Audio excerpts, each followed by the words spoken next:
Horoscope, August 13, 2024, para kay Libra.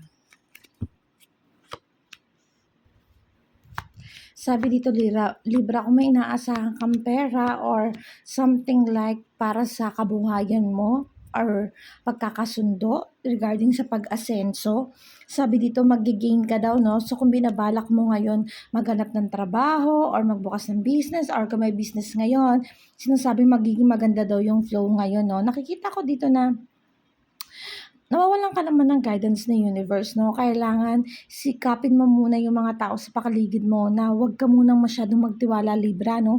Nakikita ko kasi dito na may mga maling gawa sa'yo, no? Or meron ka pang hindi natutuklasan. Sabi dito, no, mag-ingat ka sa mga pagkakatiwalaan mo kasi naka-stagnant ka, nasa isang sitwasyon ka na hindi mo alam kung paano ka lalabas. Dahil yung mga taong nakapaligid sa'yo, ibig sabihin nag-a-against sa'yo, Libra, no? Sinasabi din dito, Libra, na walang pagbabago, maaaring kung sa relasyon mo ito, no? Sinasabi na may mga taong nandyan sa'yo na magaling sa simula pero hindi kayang panindigan yung mga pangako sa'yo hanggang sa dulo. So, Libra, kailangan protektahan mo yung sarili mo, no? Sabi dito, no, focus lang sa self mo, Libra, at gawin ko ano yung nararapat gawin para sa pag-asenso mo. Sa sarili mo na, focus tayo, love yourself muna, Libra. Sinasabi dito, Aquarius. Sinasabi dito, nawawala ng pagkakasundo. Sabi dito, ibig sabihin, nagkakaroon ng conflict lalo na sa mga mahal natin sa buhay or sa loved ones natin. No? Maaaring magkaroon ng separation sa trabaho or humanap ng iba, mag-transfer sa ibang trabaho. No? Sinasabi naman dito, regarding sa kabuhayan, magiging maayos naman. Nakikita ko dito na magbubunga naman na maganda yung mga pinagkatrabahuhan mo, no? Sinasabi din dito sa cards na naka-stagnant ka sa isang sitwasyon or naka-stagnant ka sa isang relationship na alam mong hindi nag-grow or sinasabi natin na yung partner mo ay hindi naman pinapakita yung karapat-dapat, no? Or may mga maling gawa sa'yo, Aquarius, no? So, mag-focus ka muna kung saan tayo makakapagpag-grow, no? Or dun sa pinakamagandang asset natin sa araw na ito. Aries, sinasabi dito may kakayahan magbigay or sinasabi rin dito na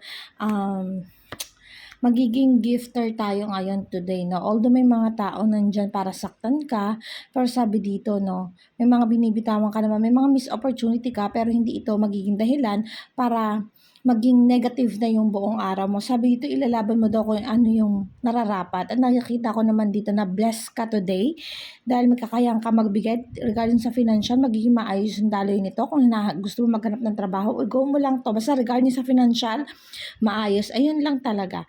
May nakikita ko dito na masasaktan ka dun sa mga tao, mga bagay-bagay, no? Na nami-miss opportunities mo or may mga tao kang bibitawan ngayon na nag-negative kasi sila sa'yo, no? Sinasabi dito sa cards na huwag mo masyadong ibigay yung buong pagtitiwala mo sa mga tao. Para naman kay Cancer. Cancer, sabi dito walang pagbabago o walang new beginning na paparating. No, kung may inaasahan ka, sabi dito, pag na-negative yung cards mo, Cancer, sinasabi dito, nangunguna yung pagiging makamundo, like cheating, betrayals, or yung parties, yung makamundong gawain. No, nakikita ko naman dito, igagrab mo yung mga opportunity. Pero sabi dito, kailangan mo mag-focus sa mga karapat-dapat na gawin. Sinasabi dito, like yung pagtatrabaho mo or something, no. Huwag mo nang antayin na magbago yung taong nandiyan para sa iyo. Kung nakikita mo naman mali yung mga ginagawa nila, no? So, huwag tayo mag-focus sa negative na tao, no? Cancer, sabi dito, no? Gawa tayo ng pamamaraan para ma-fortune natin kung ano yung mas maganda, like focus tayo sa business or focus tayo sa kabuhayan, no? Nakikita ko sa nag-negative yung tao sa'yo eh. Para makay Sagittarius. Sagittarius, sabi dito may mga na-overcome na daw ng mga betrayals, and then may nakikita na rin ako dito na natapos na yung mga kaguluhan. Sabi dito maayos naman na ngayon, no? Ibig sabihin nagkaroon na ng peace of mind si Sagittarius, no? Nakikita ko rito no mga past few days, sinasabi dito na nawala ng pagbibigayan, and then may guidance naman ng universe, magiging masaya naman din kasi natapos na yung kaguluhan na bumabalot sa'yo, Sagittarius. Pero sabi dito may mga missed opportunities ka daw Leo. Sana yung mga mag-focus ka kung ano ikaka-grow mo. Sagittarius, nakikita ko kasi dito na may mga mapapalagpas ka na na mga opportunities sa'yo. So, dun mo i-focus yung sarili mo. Although kung ano na yung natapos, hayaan mo na, tapos naman na yun. Maging masaya na lang, 'di ba? Leo.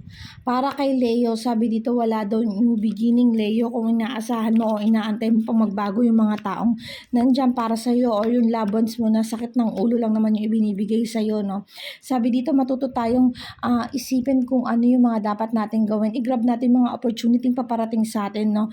Sabi dito nagkakaroon ng pagbibigayan. Oo, magkakaroon ng pagbibigayan pero bigyan ng limitasyon kung hanggang saan ka lang pwedeng magbigay, Leo, no?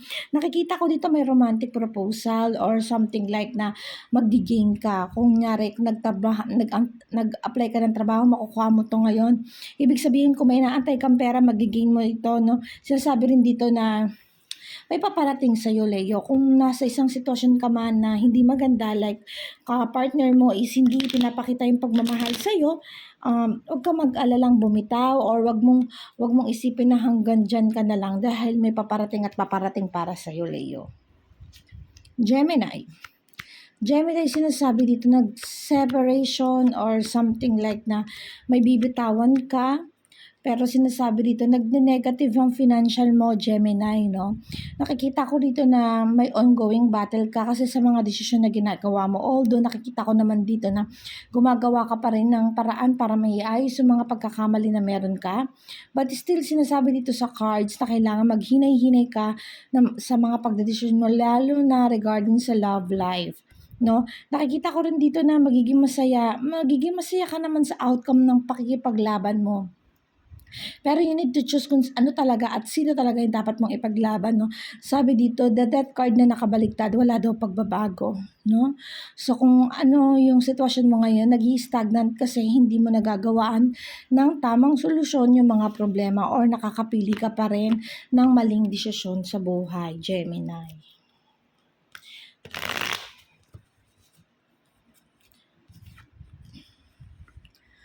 Para naman kay Taurus,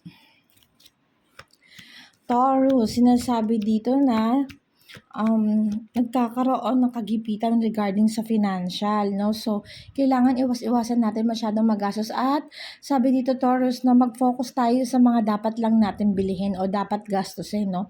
Sinasabi dito wag tayong bibili ng mas sigit pa sa ina-expect natin or hindi natin na iba-budget yung pera, no?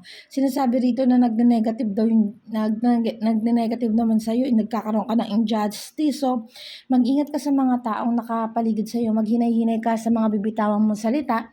Then sinasabi dito sa cards na maaaring magkaroon ng tampuhan sa loved ones mo o sa mas mga prior sa iyo, no? Nakikita ko rito nagkakaroon ng kaguluhan din, no? Nasabi naman dito sa cards na may mga bagay na maging successful ka naman sa araw na to. So, may matatapos ka. But still, sabi dito, kailangan ingatan mo yung mga taong nakapaligid sa'yo. Kung maaari lang, wag ka munang magdidesisyon pa ngayon kasi magbumulan ito ng kaguluhan or sigalot para sa'yo.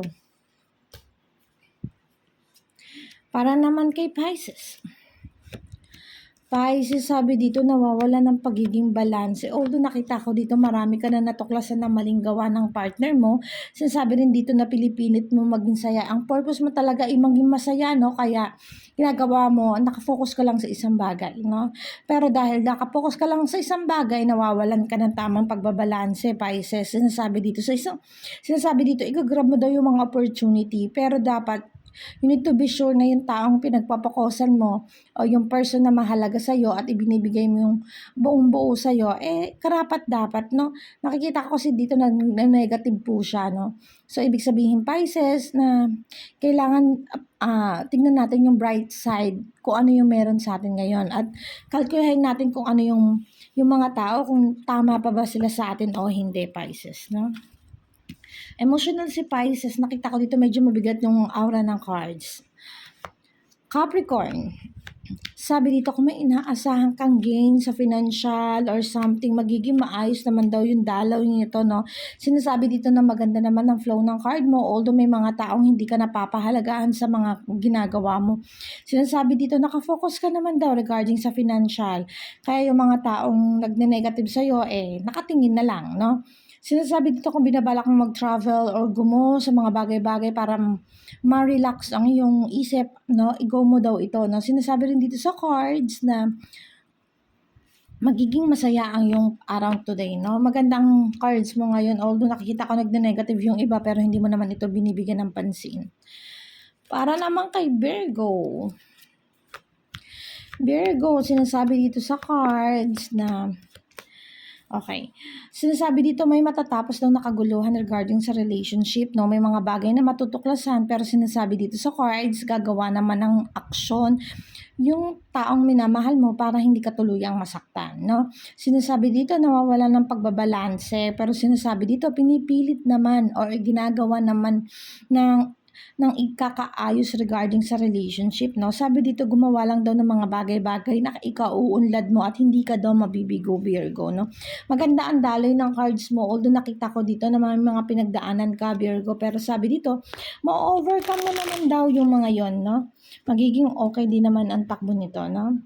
Para naman kay Scorpio. Scorpio, sabi dito na may mga bagay na hindi ka dapat ipaglaban o kailangan i-pursue, no?